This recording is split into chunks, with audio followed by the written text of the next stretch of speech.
আসসালামু আলাইকুম। রিপা রান্না রেসিপি থেকে সবাইকে স্বাগতম। আজ আমি আপনাদের মাঝে নিয়ে এসেছি একটি নতুন মিনি কেকের রেসিপি। শুধুমাত্র ডিম, আটা আর চিনি দিয়ে এই সুন্দর একটি কেক বানিয়ে নিতে পারবেন। ইলেকট্রিক ব্যাটার ছাড়া বা ওভেন ছাড়াও এত সুন্দর কেক তৈরি করা যায় তা না দেখলে বিশ্বাসই করতে পারবেন না। আশা করছি আমার আজকের এই মিনি কেকের রেসিপি আপনাদের কাছে খুবই ভালো লাগবে আর সহজও লাগবে। রেসিপি ভালো লাগলে ভিডিওতে একটি লাইক দিয়ে শেয়ার করার অনুরোধ রইল। তাহলে এবার চলে যাচ্ছি মূল রেসিপিতে। এই রেসিপিটি তৈরি করার জন্য প্রথমে নিয়েছি ডিম। আমি এখানে ২টি ডিম নিব। আর এই ডিম থেকে কিন্তু কুসুমগুলোকে আলাদা করে নিব। প্রথমে কিন্তু এই সাদা অংশটাকে আমি একটি বাটিতে নিয়ে নিচ্ছি। আর এই হলুদ অংশটাকে আমি অন্য একটি বাটিতে রেখে দিব। এই সাদা অংশটাকে আগে ফর্ম করে নিলে এই ফর্মটা কিন্তু খুবই সুন্দর হবে। আর যদি হলুদ অংশ আর সাদা অংশ দুটো একসঙ্গে ফর্ম করা হয় তাহলে কিন্তু এই ফর্মটা খুব একটা ভালো হয় না। এজন্য আমি এই সাদা অংশ আর হলুদ অংশটাকে কিন্তু একটু সাইড করে নিচ্ছি। আমি আজকের এই কেকটি ২টি ডিম দিয়ে বানিয়ে নিচ্ছি। চাইলে কিন্তু একটা ডিম দিয়েও এই কেকটি বানিয়ে নেওয়া যাবে। এবার একটি হ্যান্ড উইক্স দিয়ে আমি এটাকে ভালোভাবে ফেটিয়ে নিব। হাতের কাছে যদি হ্যান্ড উইক্স না থাকে তাহলে কিন্তু কাঁটা চামচ দিয়েও এই রেসিপিটি বানিয়ে নিতে পারবেন।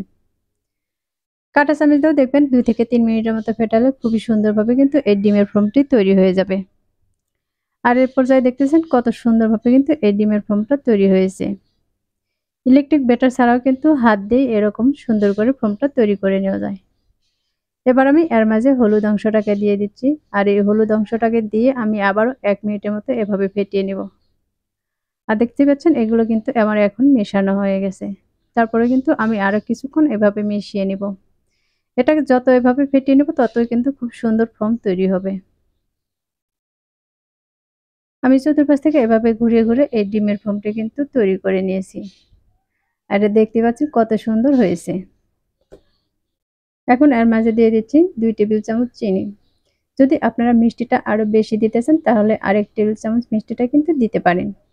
আমার এখানে কিন্তু ২ টেবিল চামচ চিনি দিয়ে মিষ্টিটা পারফেক্টলি হবে। এখন এই চিনিটা দিয়ে কিন্তু আমি আরো ১ মিনিটের মতো এভাবে ফেটিয়ে নিব। যতক্ষণ পর্যন্ত চিনিটা না গলে যায় ততক্ষণ পর্যন্ত কিন্তু এভাবে আমি ফেটাতে থাকবো। দেখতে পাচ্ছেন আমি কিন্তু চতুর্দিক থেকে এভাবে ভালোভাবে মিশিয়ে নিচ্ছি। এগুলো মেশানোর পর দেখেন এই ডিমের ফর্মটা কিন্তু আরেকটু চেঞ্জ হয়ে গেছে। এখন আমি এর মাঝে দিয়ে দিচ্ছি সামান্য পরিমাণ ভ্যানিলা এসেন্স। এই ভ্যানিলা এসেন্সটা যদি হাতের কাছে না থাকে তাহলে এর মাঝে ২টি এলাচ থেতো করেও দিতে পারেন। আর দিয়ে দিচ্ছি ২ টেবিল চামচের মতো সাদা তেল। এখন আমি এই সবগুলোকে একটি হ্যান্ড উইক্স দিয়ে আবারও ১ মিনিটের মতো এভাবে মিশিয়ে নিব। দেখতে পাচ্ছেন এই তেলটা কিন্তু খুব ভালোভাবে ডিমের সাথে মিশে গেছে। এবার আমি হ্যান্ড উইক্সটাকে উঠিয়ে নিয়েছি আর এখানে একটি ছাঁকনি নিয়েছি। এর মাঝে দিয়ে দিচ্ছি ১ কাপ পরিমাণে আটা। আর তার সাথে দিয়ে দিচ্ছি হাফ চামচের মতো বেকিং পাউডার আর তার সাথে দিয়ে দিচ্ছি সামান্য পরিমাণে লবণ। এবার এই শুকনো উপকরণকে আমি একটি চালনি দিয়ে কিন্তু চেলে নিচ্ছি।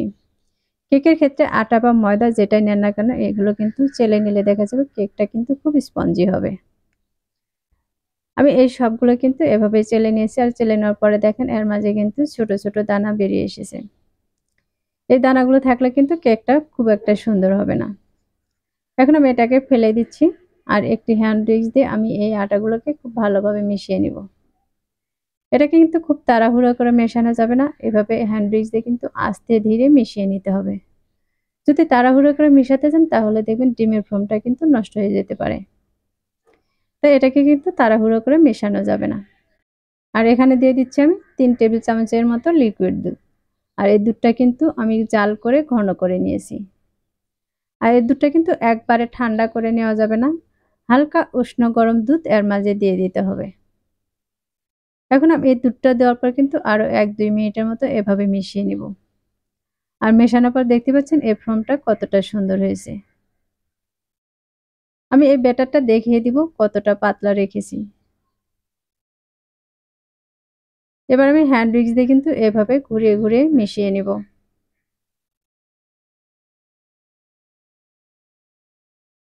আর এটা মেশানোর পর দেখতেই পাচ্ছেন এটা কতটা ঘন হয়েছে। এরকম হলে কিন্তু এই কেকটা খুবই তুলতুলে হবে। এবার এই হ্যান্ড উইক্সটাকে উঠিয়ে নিচ্ছি। এবার আমি এখানে 4টি ছোট সাইজের স্টিলের বাটি নিয়েছি আর এর মাঝে কিন্তু হালকা তেল ব্রাশ করে নিয়েছি। দেখছেন আমি কিন্তু সবগুলো বাটিতে এভাবে তেলটাকে চতুর্পাশে লাগিয়ে নিচ্ছি। এই মিনি কেকগুলো দেখতে যেমন সুন্দর লাগে, খেতেও কিন্তু খুবই ভালো লাগে। এখন এখান থেকে আমি কিছু ব্যাটার একটি চামচ দিয়ে উঠিয়ে আমি এই বাটির মাঝে দিয়ে দিব।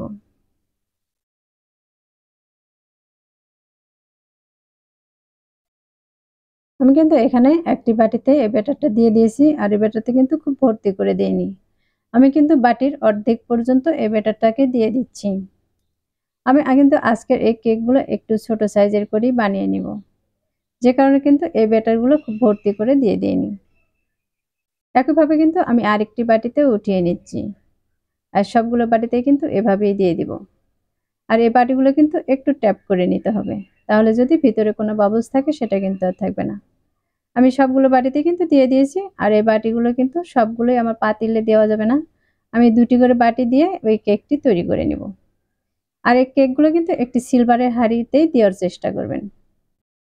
এই কেকগুলোকে ১০ থেকে ১৫ মিনিট বেক করার পরে দেখবেন খুব সুন্দরভাবে কিন্তু এটা হয়ে যাবে। আর এটাকে ঠান্ডা করে আমি এটাকে উঠিয়ে নিচ্ছি। আর দেখতে পাচ্ছেন এই বাটি থেকে কিন্তু কেকগুলো খুব সহজেই উঠে এসেছে। তাহলে দর্শক আজকের এই কেকটি কিন্তু দেখতে খুবই সুন্দর হয়েছে। তাহলে দর্শক দেখতে পাচ্ছেন আমি কিন্তু সবগুলো কেকই এখানে নিয়ে নিয়েছি। আর এই কেকটা কতটা নরম তুলতুলে হয়েছে। এখান থেকে আমি একটি কেটে দেখিয়ে দিচ্ছি এর ভিতরটা কতটা সুন্দর হয়েছে। আশা করছি প্রতিদিনের মতো আমার আজকের রেসিপি আপনাদের কাছে খুবই ভালো লেগেছে আর সহজে লেগেছে। আমার রেসিপিগুলো ভালো লাগলে ভিডিওতে একটি লাইক দিয়ে শেয়ার করার অনুরোধ রইল। রেসিপিটি অবশ্যই বাসায় একবার ট্রাই করবেন। আর আমাকে কমেন্টে লিখে জানাবেন আমার আজকের রেসিপি আপনাদের কাছে কেমন লেগেছে। আমার চ্যানেলটি এখনো সাবস্ক্রাইব করে না থাকলে চ্যানেলটি সাবস্ক্রাইব করে আমাকে সাপোর্ট করবেন। আর আমার জন্য দোয়া করবেন। পরবর্তী রেসিপি দেখার আমন্ত্রণ জানিয়ে এখানেই বিদায় নিচ্ছি। সবাই ভালো থাকবেন, সুস্থ থাকবেন। আল্লাহ হাফেজ।